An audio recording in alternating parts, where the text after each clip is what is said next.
The neighbors laughed when he tied down the house roof, but the reason...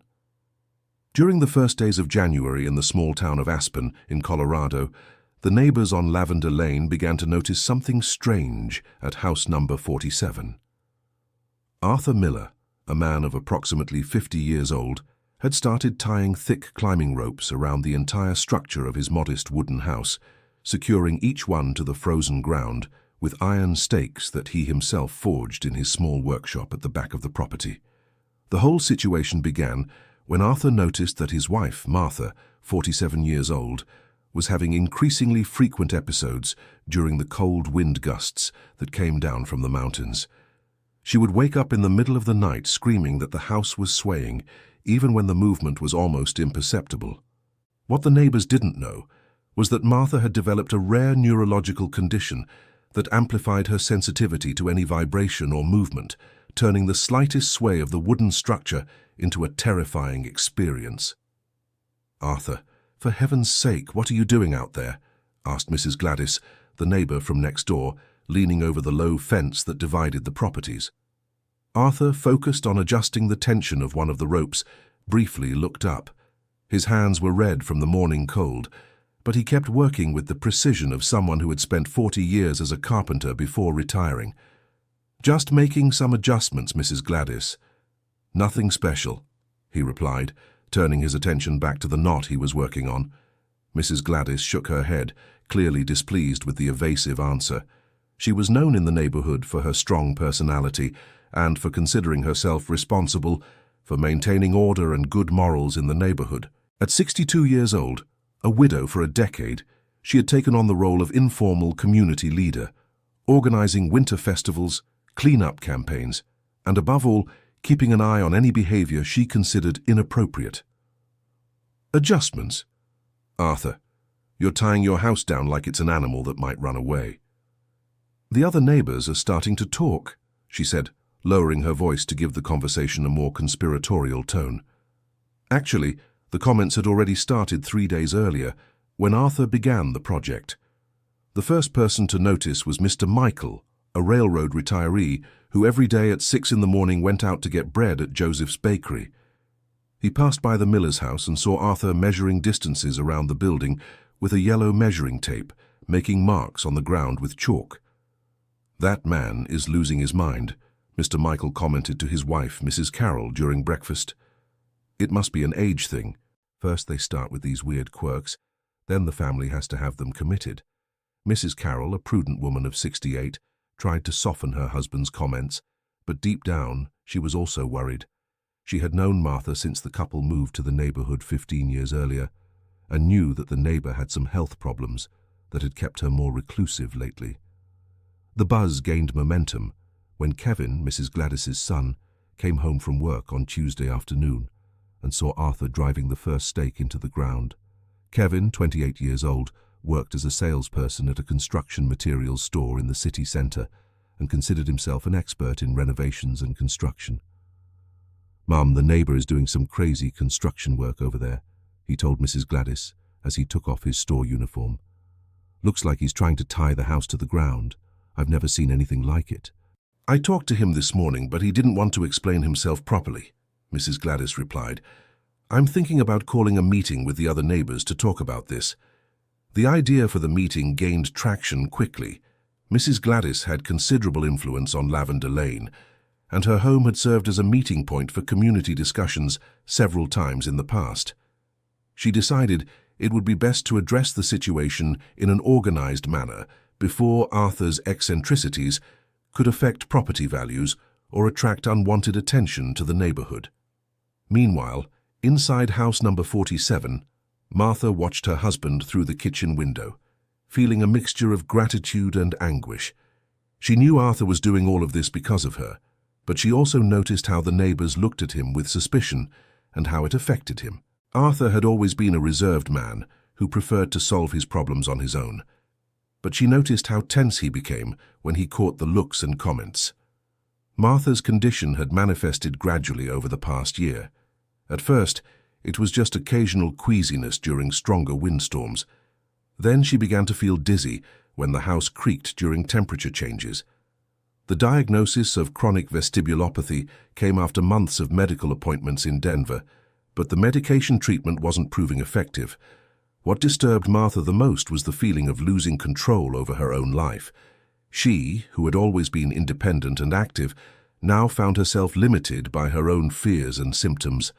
Some nights, when the wind blew stronger coming down from the mountains, she would stay awake, holding Arthur's hand, whispering pleas for him to help her feel safe. It was during one of those distressing nights that Arthur came up with the idea of the ropes. He had read in an old construction manual that wooden structures could be stabilized with lashing systems, a technique used in some mountainous regions of Europe. At first, the idea seemed absurd even to him, but the more he researched, the more convinced he became that it could work.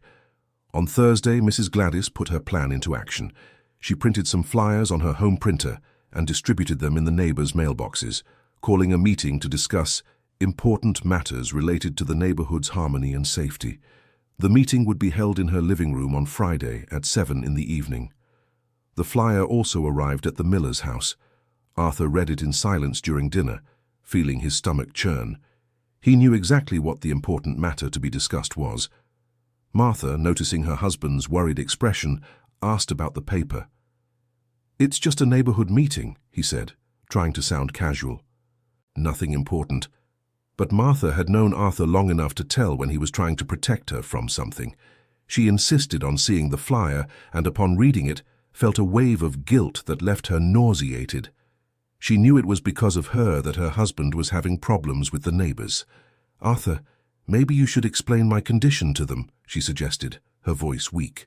"No," he replied firmly. "Our private life is none of their business.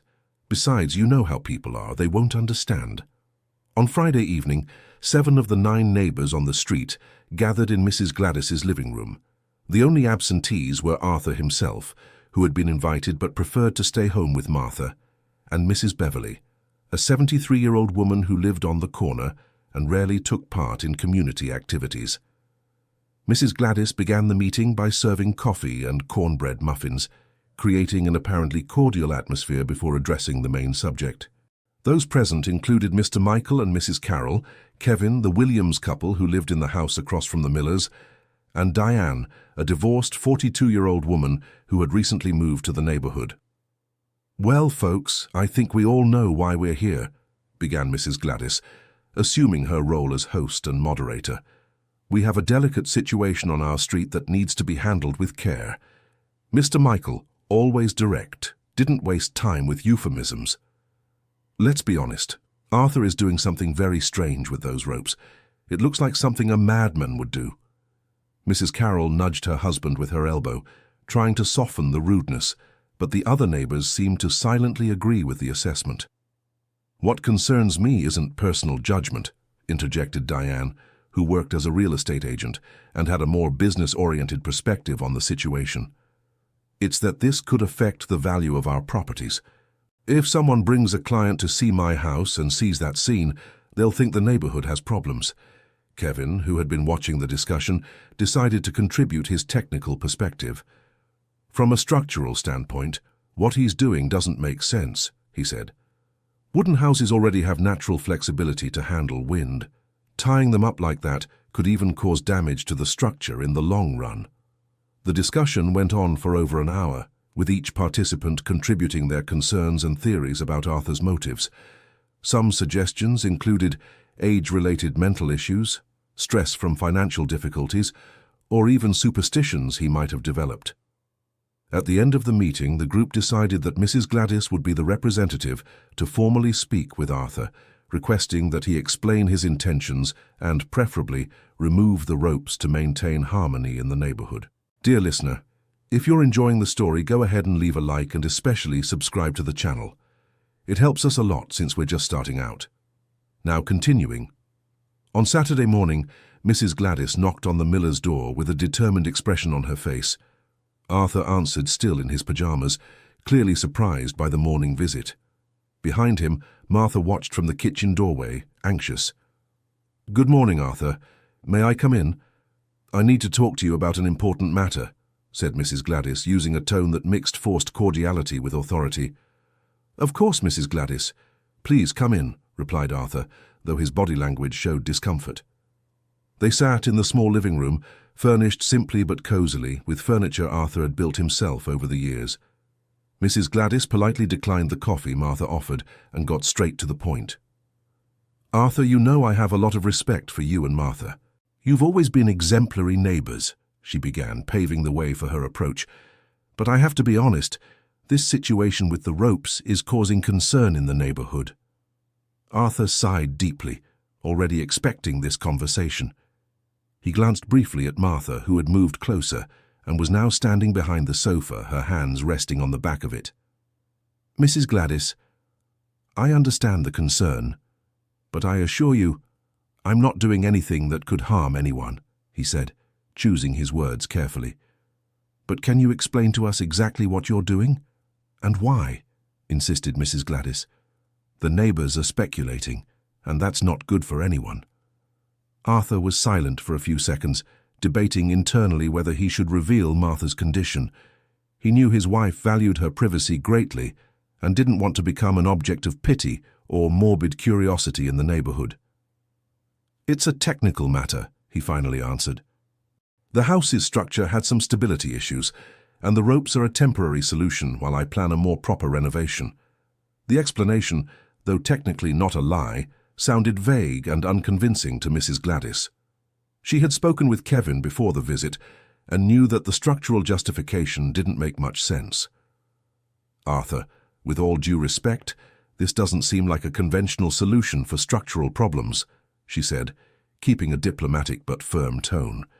"Maybe it would be better to find an engineer or an architect for a professional assessment." It was then that something happened that would completely change the course of the conversation. A stronger gust of wind came down from the mountains, making the windows of the house rattle slightly. To any normal person, it would just be an ordinary, insignificant noise. But for Martha, that sound was like a trigger. She immediately turned pale and began to tremble visibly. Her hands gripped the back of the sofa tightly, and she began to breathe rapidly and shallowly. Arthur jumped up from the sofa and rushed to support his wife, who was clearly having a severe anxiety attack. "Martha, breathe with me," he said softly, following a protocol that had become routine. "Look at me. Breathe slowly." Mrs. Gladys watched the scene with a mixture of surprise and genuine concern. In all the years she had known the couple, she had never seen Martha have such an intense reaction to something seemingly so simple. "Is she all right? Does she need medical help?" asked Mrs. Gladys, now genuinely alarmed. "No, that's not necessary," answered Arthur, still focused on calming Martha. "It's just an anxiety attack. It'll pass in a few minutes, but this time the attack did not pass quickly."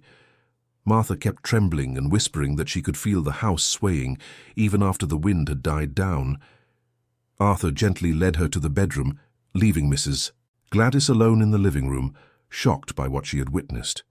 When Arthur came back about 15 minutes later, he found Mrs. Gladys still seated, but with a completely different expression on her face.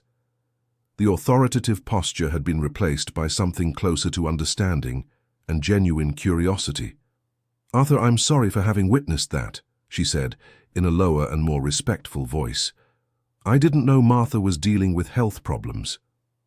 She has a neurological condition that makes her very sensitive to movement and vibrations," explained Arthur, deciding that after the episode it would be impossible to keep the situation a secret. Any swaying of the house, no matter how slight, causes attacks like that. The revelation hit Mrs. Gladys like a bombshell. Suddenly, all the craziness of the ropes made perfect sense. It wasn't eccentricity or a mental problem. It was pure love and devotion from a husband, trying to protect his wife in the only way he knew how. "And do the ropes help?"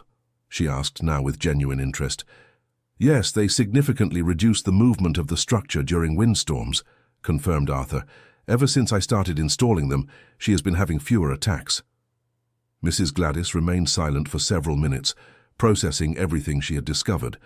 She thought about how she had organized the neighbors' meeting, about all the speculations and judgments she had allowed and even encouraged. Shame began to form in her chest. "Arthur, we got everything wrong," she said finally. "If I had known about Martha's situation, I would never have questioned your measures." "I understand, Mrs. Gladys," replied Arthur with no resentment in his voice. "It's not easy to explain a situation like that, and Martha doesn't like people finding out about her problems. She already feels too limited by the condition." Mrs. Gladys got up to leave, but hesitated at the door. She knew she needed to do something to make up for the misunderstanding, but she wasn't sure what the best approach would be. "Can I talk to the other neighbors? Explain the real situation," she offered.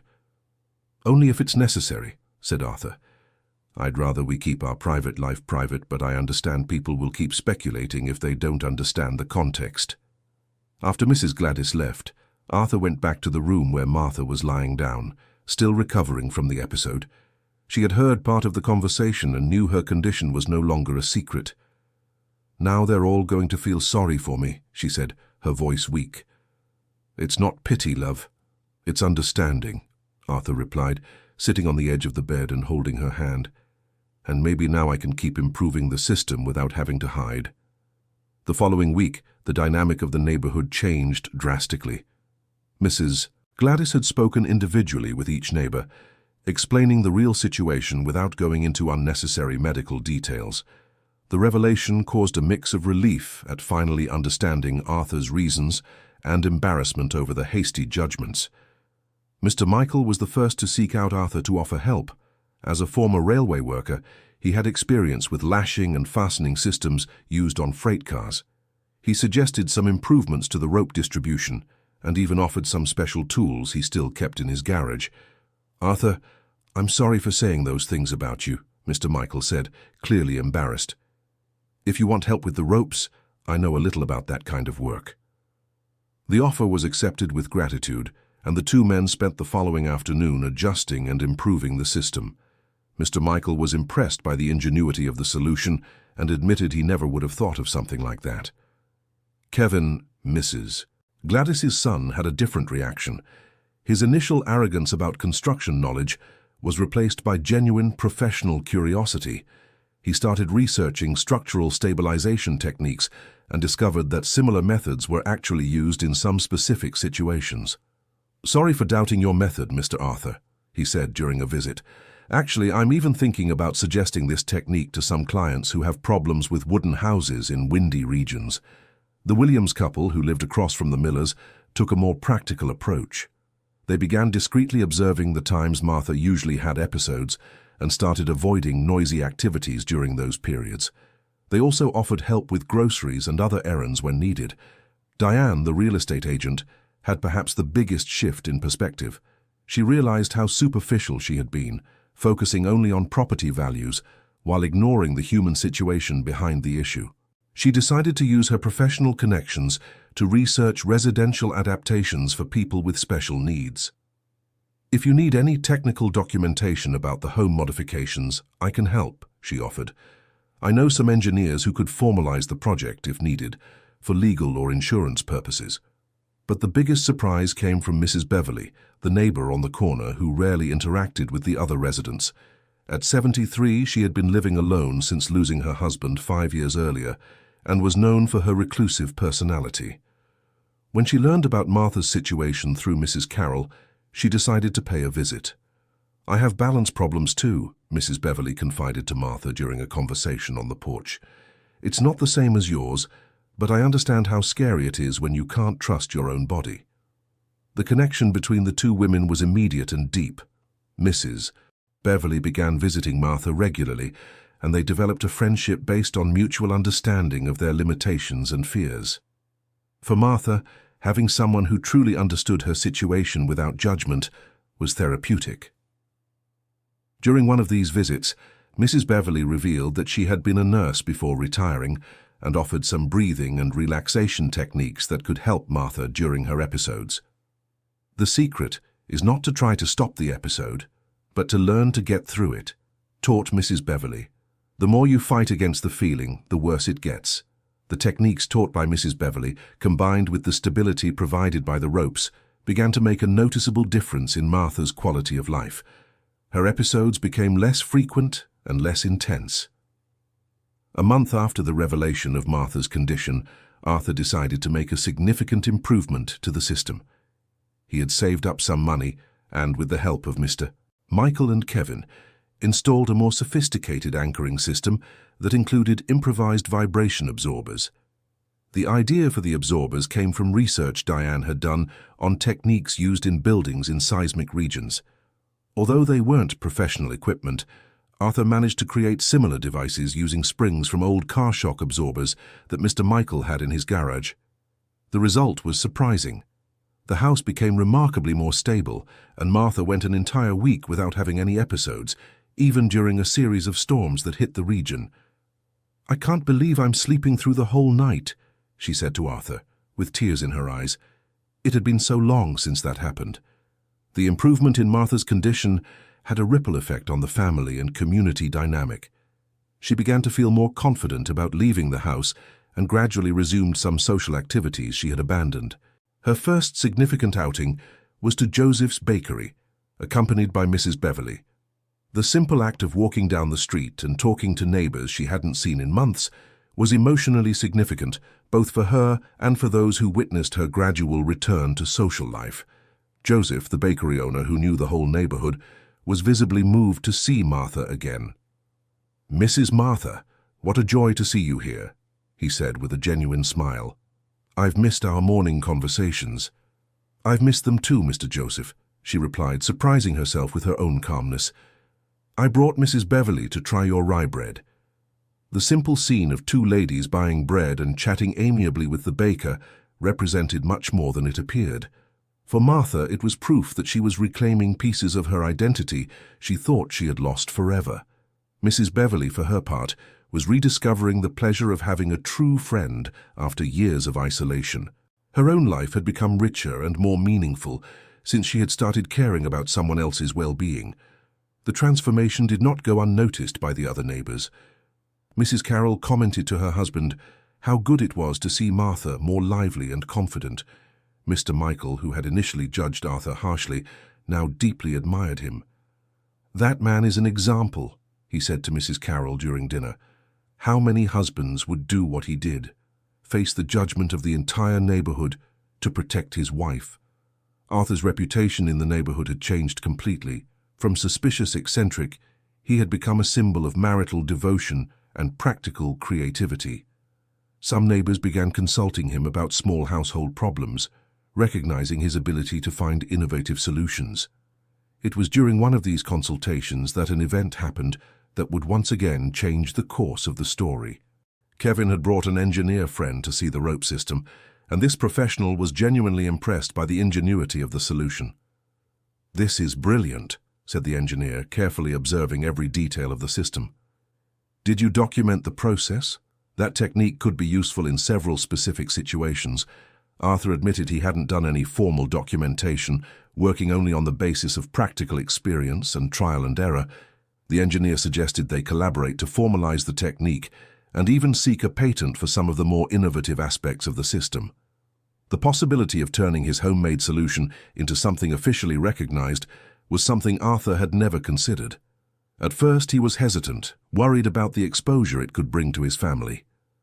"I don't know if we want all that attention," he told Martha during a nighttime conversation. "Our lives were just starting to get back to normal.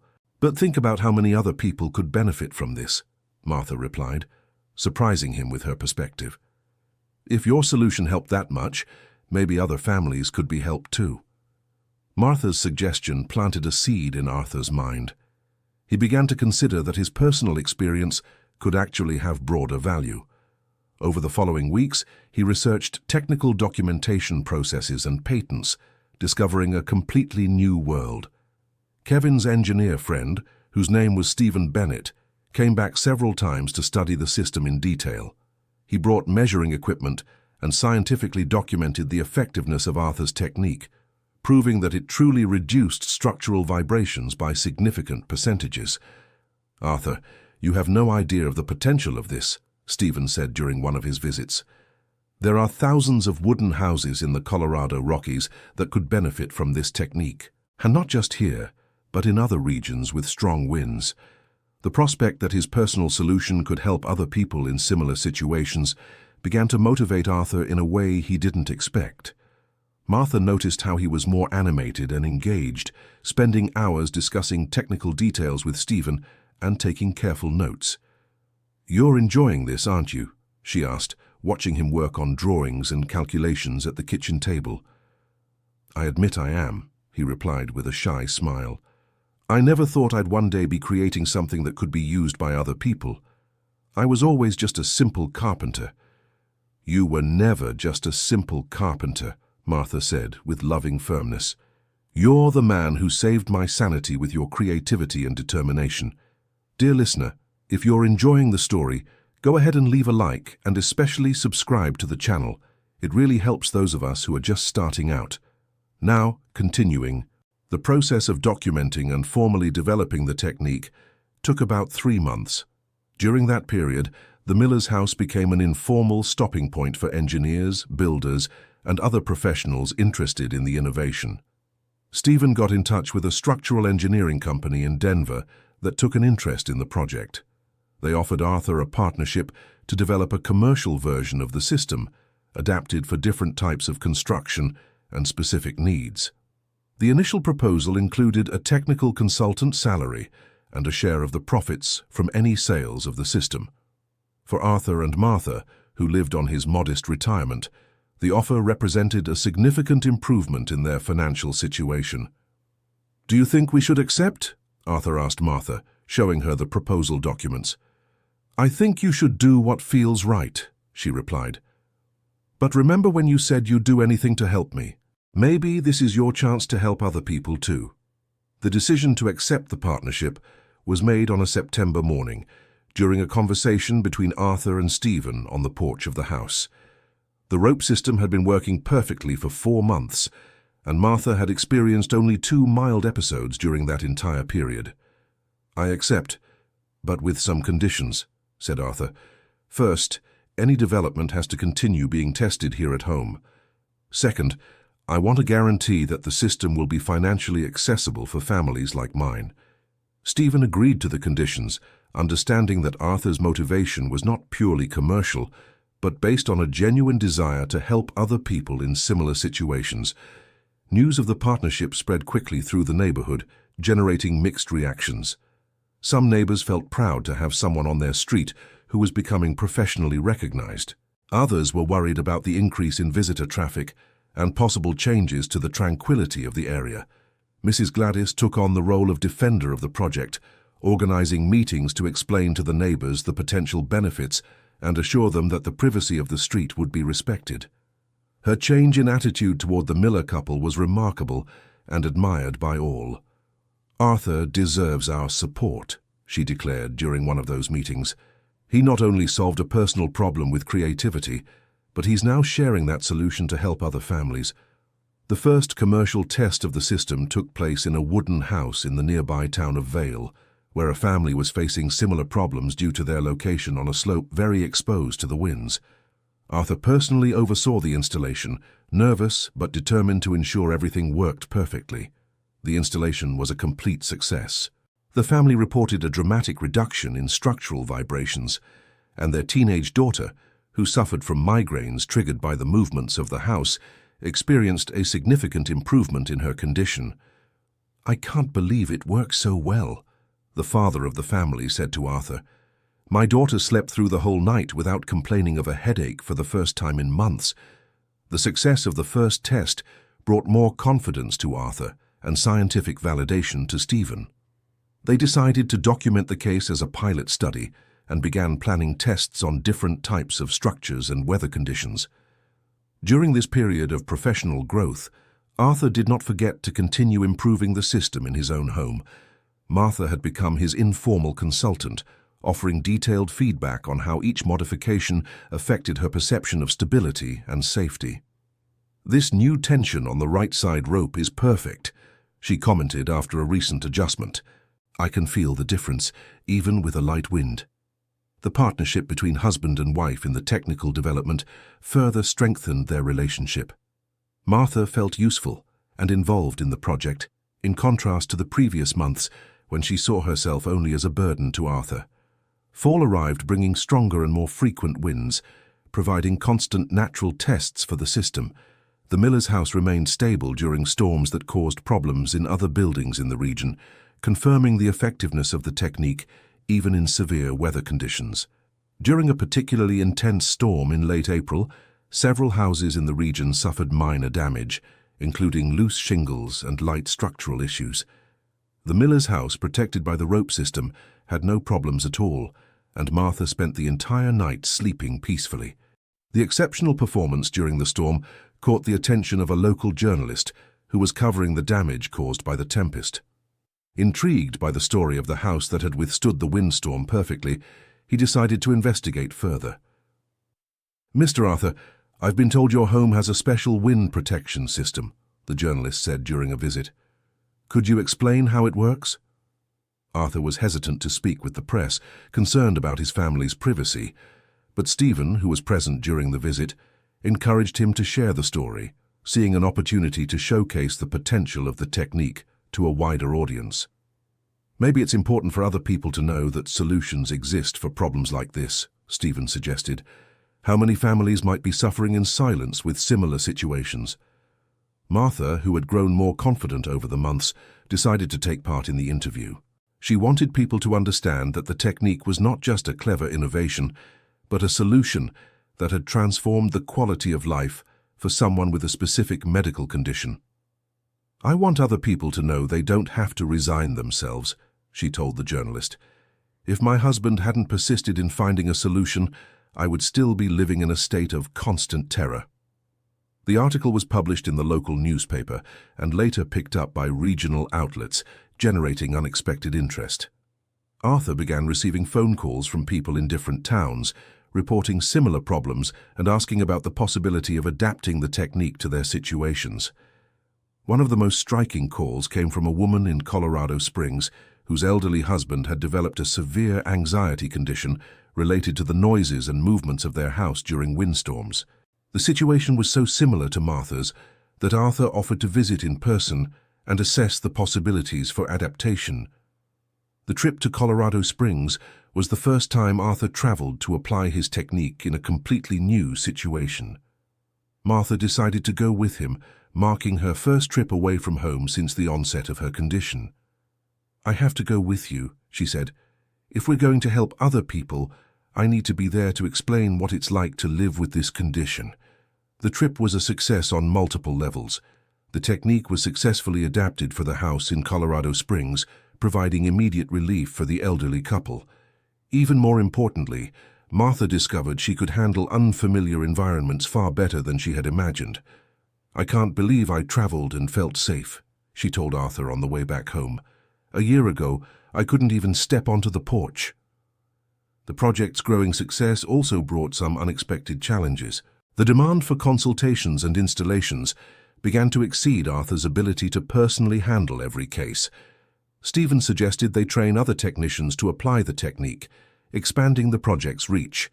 The idea of training others initially worried Arthur, who feared his handcrafted technique might be poorly applied by people without the same care and attention to detail. He insisted on developing a rigorous training and certification protocol. "Every poorly done installation could damage the reputation of the entire system," he explained to Stephen. "I'd rather grow slowly and maintain quality than expand quickly and create problems." The first training course was held at the miller's home, with 5 technicians carefully selected by Stephen. Over an intensive week, they learned not only the technical aspects of the installation, but also the importance of understanding each family's specific needs. Martha actively participated in the training, sharing her perspective as a user of the system, and teaching the technicians how to identify the signs that the modifications were working properly. "You're not just installing cables," she told the technicians during a presentation. "You're giving peace of mind back to families who may be suffering in silence." Winter had arrived, bringing the most intense winds of the year, and the ultimate test for every installation completed so far. Arthur grew anxious, knowing that any failure could compromise the entire project. He spent sleepless nights monitoring weather reports and staying in contact with every family that had received the system. "You're more nervous than I was before the cables," Martha teased, watching him obsessively check the operation of their own system. "That's because it's not just about us anymore," he replied. Other families are trusting in our work. The winter was harsh, with several intense storms and winds that surpassed the region's historical averages. But every installation of the system held up perfectly, and none of the families served reported any problems or failures. The success during the winter cemented the system's reputation and drew the attention of construction companies and engineering firms from other states. Stephen began receiving proposals to license the technique for use in larger commercial and residential construction. "Arthur, we have proposals from Arizona, New Mexico, and even California," Stephen said, showing a pile of documents. "Your idea is spreading far beyond what we imagined." The prospect of national expansion was both exciting and frightening for Arthur. He had always been a simple man, accustomed to working on a small scale, and the idea of his technique being used in hundreds of buildings seemed surreal. "Sometimes I can't believe all of this started, because I just wanted Martha to sleep in peace," he said, looking over the commercial proposal documents. "And look how she's sleeping now," Martha replied, arriving from the kitchen with coffee for them. "Peaceful, safe, and knowing that our experience is helping other people." Martha's transformation over the year had been remarkable.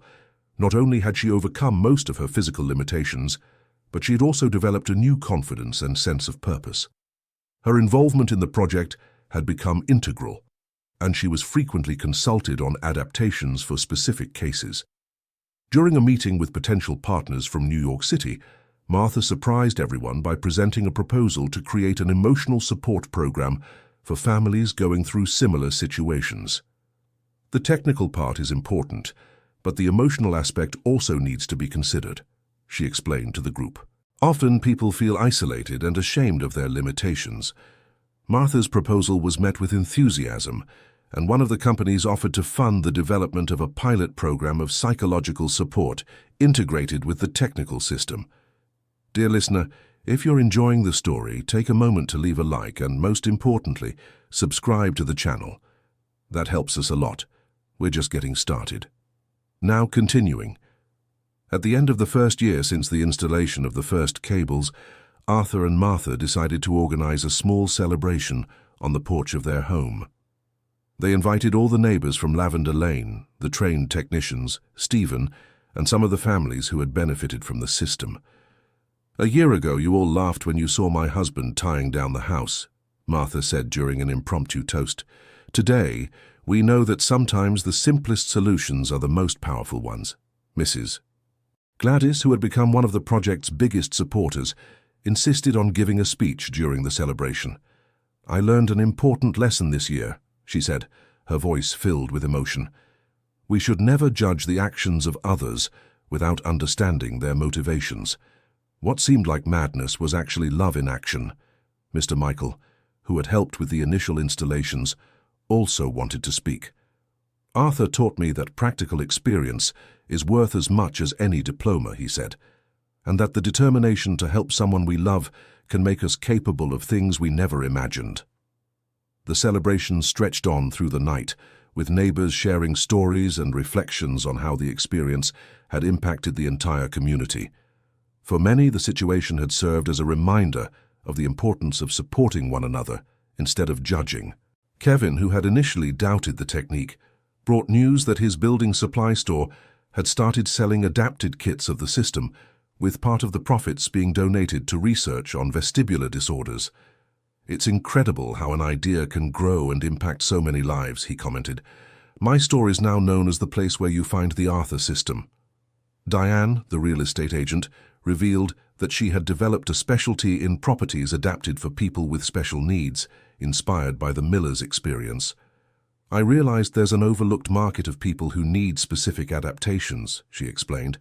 "I'm working with construction companies to develop projects that include these considerations from the start."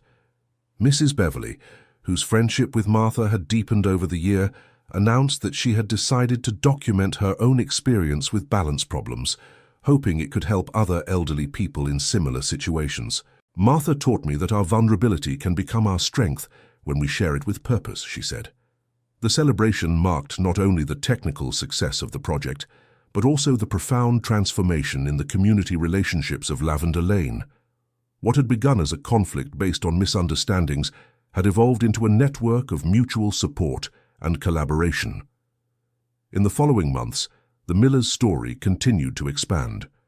Stephen obtained official documentation of the technique from engineering authorities, and the system received certifications that allowed its commercial use in different types of construction. A federal university became interested in the project and offered research grants to study broader applications of the technique. Arthur was invited to collaborate as a consulting expert, a position he never imagined he would hold. "Professor Arthur," Martha joked when they received the official invitation from the university. "Who would have thought my carpenter would become an academic?" "I'm still the same carpenter," he replied, but with a smile that revealed quiet pride in the achievement. The first scientific paper on the technique was published in a structural engineering journal, with Arthur as principal co-author. The paper described not only the technical aspects, but also included a case study on the impact on Martha's quality of life. The academic publication brought international recognition to the project. Engineers from other countries began reaching out, interested in adapting the technique to their specific climatic and construction conditions. A group of researchers from Japan, a country frequently affected by earthquakes and strong winds, visited the Millers' house to study the system in detail. They were particularly interested in the vibration absorption aspects and proposed collaborations to develop anti-seismic versions.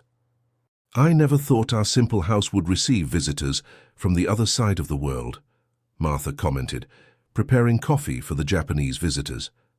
"Neither did I," Arthur replied, "but it's good to know our experience can help people so far away."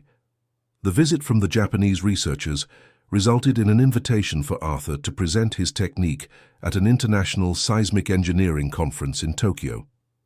Although he felt honored by the invitation, the prospect of traveling to Japan made him nervous. "What if I can't communicate well?" he worried.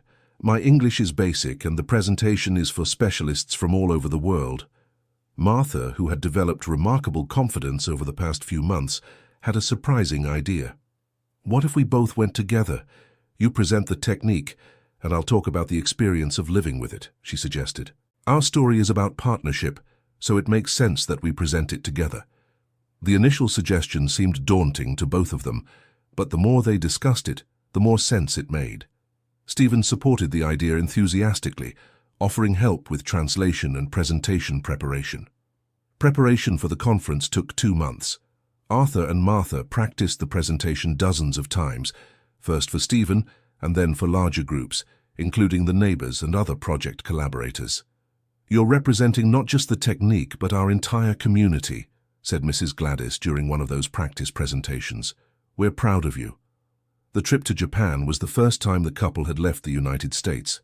Martha, who a year and a half earlier couldn't leave the house due to her condition, was now boarding an international flight to share her experience with world specialists.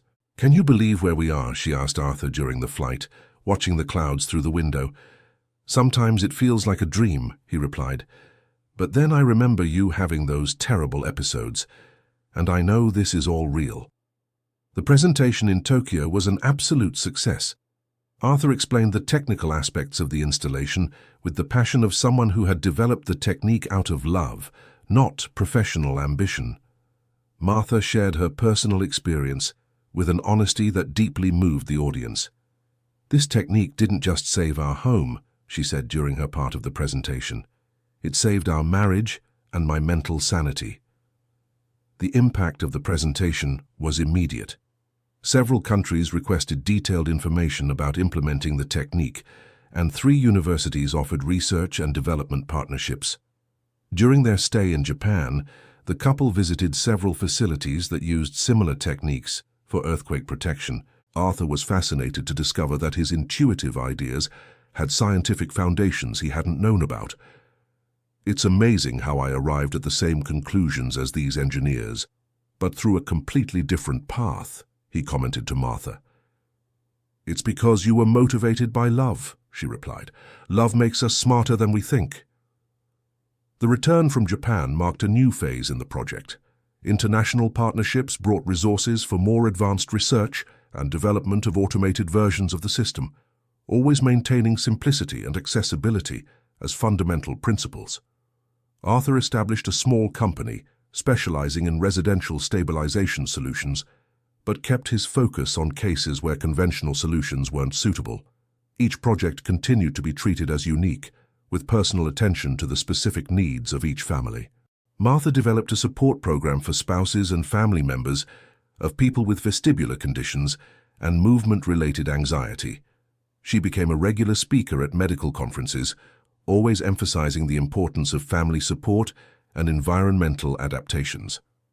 "My condition hasn't completely disappeared," she would explain during her lectures, "but I've learned to live with it in a way that no longer limits our happiness." 2 years after the installation of the first ropes, Lavender Lane had become a model of collaborative community. The Miller family's experience had taught everyone about the importance of suspending judgments, offering support, and celebrating the diversity of solutions to human problems. The Aspen city government used the story as an example in awareness campaigns about inclusion and community support. The street received a commemorative plaque recognizing the innovation born of love and determination. During the plaque unveiling ceremony, the mayor gave a speech highlighting how the Millers' story had inspired other community support initiatives in the city. "Arthur and Martha taught us that sometimes the greatest innovations come from the smallest acts of love," he said, "and that a true community is one that embraces and supports the unique needs of each of its members." Mrs. Gladys, who had become an active advocate for community projects, was named coordinator of a municipal program supporting families with special needs. Her transformation from critic to collaborator served as a powerful example of how people can change and grow. "I learned that true leadership is not about imposing standards, but about helping each person find their own solutions," she said during her first meeting as coordinator. Mr. Michael established a community workshop where he taught basic construction and repair techniques to other retirees, inspired by the collaboration he had developed with Arthur. The workshop became a regular meeting place for older men in the region. Kevin left his job at the building supply store to become the exclusive sales representative for the systems developed by Arthur. His career change was motivated by the realization that he was part of something far more meaningful than conventional sales. "I'm not selling products," he would tell potential clients. "I'm offering solutions that can transform lives." Diane expanded her expertise in adapted housing and created a consulting service that helped families modify their homes for specific needs. She collaborated regularly with Arthur on projects that required both real estate expertise and innovative technical solutions. Mrs. Beverly published a book about her experience with balance problems in old age, including a detailed chapter about her friendship with Martha and how mutual support can overcome physical limitations. "Martha taught me that our age doesn't define our possibilities," she wrote in the book. "We can always find ways to reinvent ourselves and contribute." The friendship between Martha and Mrs. Beverly had become deep and mutually transformative. They spent entire afternoons talking on the Millers' porch, planning community projects and sharing life experiences. During one of those conversations, Mrs. Beverly revealed that she had decided to turn her home into an informal support center for seniors in the region. Martha immediately offered to help with the organization and scheduling of activities. "We can create a place where people like us feel useful and connected," said Martha. "No one should have to face the challenges of aging alone." The community center project gained support from the entire neighborhood and became a reality in the 3rd year after the ropes were installed. Mrs. Beverly's house was adapted to host group activities, always maintaining a cozy and welcoming atmosphere. The activities included support groups for different health conditions, craft workshops, storytelling sessions, and regular social gatherings. Martha took on overall coordination, applying the organizational skills she had developed during her involvement in the technical project. The center became a model for other communities in the region, and delegations from different cities visited regularly to learn about its organization and functioning. "It all began with a man tying up his house to protect his wife," commented a visitor from Colorado Springs. "It's impressive how a simple action can generate so much positive impact." The success of the community center brought additional recognition to the Millers' story. They were invited to participate in documentaries about social innovation and television programs about personal triumph. During one of those appearances, on a national television program, Arthur was asked what he would say to other people facing similar situations. "Don't give up looking for solutions," he replied. "Sometimes the answer isn't in books or with experts. Sometimes it's in our creativity and our determination not to accept that the people we love suffer." Martha complimented her husband's answer with her personal perspective. "And don't be ashamed of your limitations," she said. "They can become starting points for incredible discoveries, both about ourselves and about our ability to overcome obstacles." The appearance on the national television program resulted in hundreds of letters and emails from people all over the country, sharing their own stories of overcoming and thanking them for the inspiration. One of the most striking letters came from a young engineer from Recife, who had developed a condition similar to Martha's after an accident. He wrote that the couple's story had motivated him not to give up finding solutions for his own situation. "You showed me that true engineering isn't just about calculations and theories," he wrote.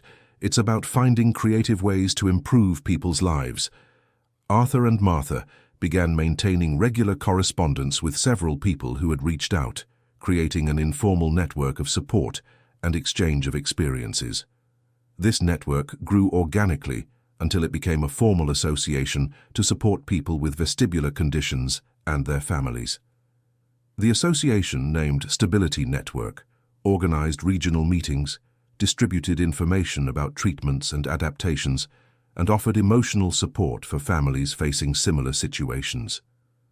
"Our house became much more than we imagined," commented Martha during an association meeting. "It became a symbol that there is always hope, and there is always a solution."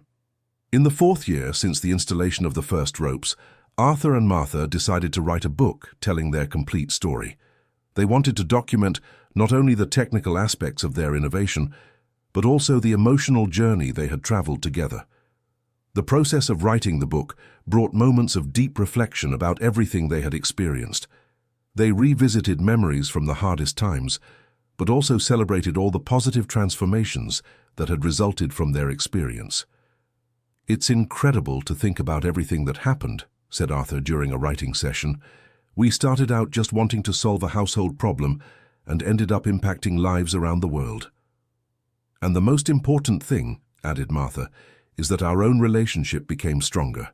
Facing this situation together taught us things about ourselves that we would never have discovered any other way." The book, titled Tying the Future, A Story of Love, Innovation and Overcoming, was published in the 5th year after the installation of the ropes. It became a bestseller in the self-help category and was translated into several languages. The book's proceeds were allocated entirely to the Stability Network and the Community Center, ensuring the project's financial sustainability and allowing expansion to other regions. During the book launch in Aspen, the entire Lavender Lane showed up to support the couple. The local bookstore organized a special event with testimonials from neighbors and project collaborators. "This book tells our story, but really it's the story of all of us," said Mrs. Gladys during her speech. "It's about how a community can transform itself when it chooses to support instead of judge." Stephen, who had become not just a business partner but a close friend of the family, spoke about the technical and scientific impact of Arthur's work.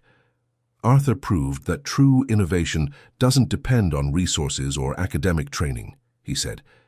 It depends on observation, creativity, and above all, motivation to solve real problems.